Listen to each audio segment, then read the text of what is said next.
வேலை நம்பியோருக்கு இனி வெற்றி நிச்சயம்தான். உனக்கான வரத்தை நீ என்னிடம் கேட்க வந்து இருக்கின்றாய்.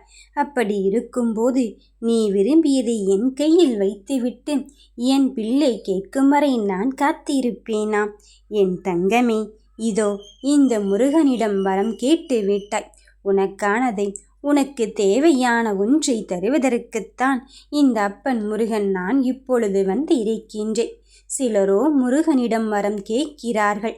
ஆனால் நம்பிக்கை இல்லாமல் வெற்று வார்த்தையாகவே இங்கு கேட்டுக்கொண்டிருக்கின்றார்கள். நம்பிக்கை இல்லாத இந்த பிரார்த்தனை வெறும் வார்த்தையாகத்தானே முடியும். நீ தந்தால் தா, தராவிட்டால் போ என்றால் அது நம்பிக்கை இல்லாமல் தானே இருக்கும். எனக்கு தந்தே ஆக வேண்டும், நீ தரும் வரை நான் விடப் போவதில்லை என்று இந்த முருகனிடம் என் செல்ல பிள்ளை அழும்போது அதை எப்படி நான் கண்டும் காணாமலும் சென்று விடுவேன்? என் தங்கமே, அப்பனிடம் ஒரு செல்ல குழந்தை தினம்தோறும் வந்து எனக்கு இந்த மிட்டாய் தான் பிடித்திருக்கிறது என்று சொல்லிக்கொண்டே இருந்தால் அவன் கொடுக்காமல் போய்விடுவானா என?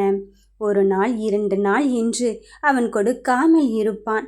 ஆனால் தொடர்ந்து தன் குழந்தை அழுது கொண்டே இருக்கும்போது கண்டிப்பாக அந்த தந்தை மனம் இறங்கி அந்த குழந்தைக்கானதை வாங்கி கொடுப்பான் அல்லவா?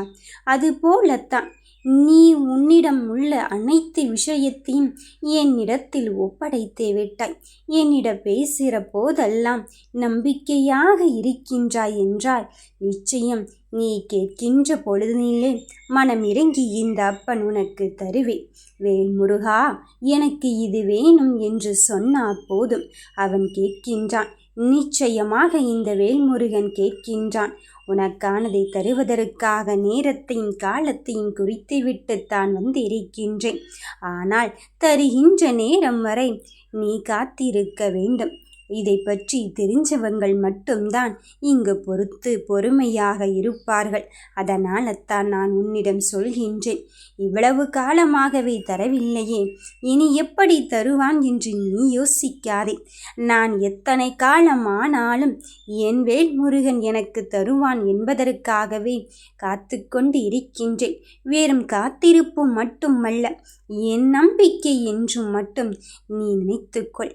இந்த காத்திருப்பு என் வாழ்வின் சோதனையை அவன் நடத்துகின்றான் என்றும் மட்டும் நம்பிக்கையாக இருந்தால் வெற்றி நிச்சயம்தான். உன் செயலில் உண்மையாகும், சத்தியமாகும் இரு. நிச்சயம் உனக்கு வெற்றி மட்டும்தான். அதில் எந்த மாற்று கருத்தும் கிடையாது. நீ உன் மனதில் கருணையோடு இரு. இந்த கந்தன் கடலை, கருணை கடலை இப்பொழுது இறங்கி வந்து உனக்கானதை தர வந்து கொண்டுதான் இருக்கின்றேன். நம்பி செய். நம்பிக்கையோடு காத்திருக்கும் எல்லா விஷயத்திற்கும் முருகன் உன்னோடு இருந்து கொண்டு இருக்கின்றான் என்று உன் உழைப்பை என்மேல் போட்டுவிட்டு நீ அங்கு செயல்படுத்தி கொண்டே இரு.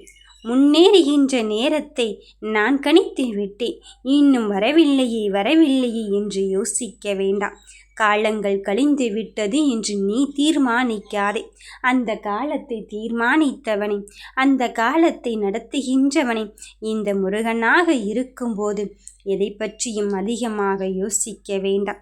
சந்தோஷம், மகிழ்ச்சி பொங்க இனி உன் வாழ்வில் நீ கேட்டது கிடைக்க நடப்பதையெல்லாம் நான் நடத்தி தர காத்திருக்கும் போது இனி நடப்பது எல்லாம் நல்லதுதான் என்று நீ நினைத்துக்கொள்.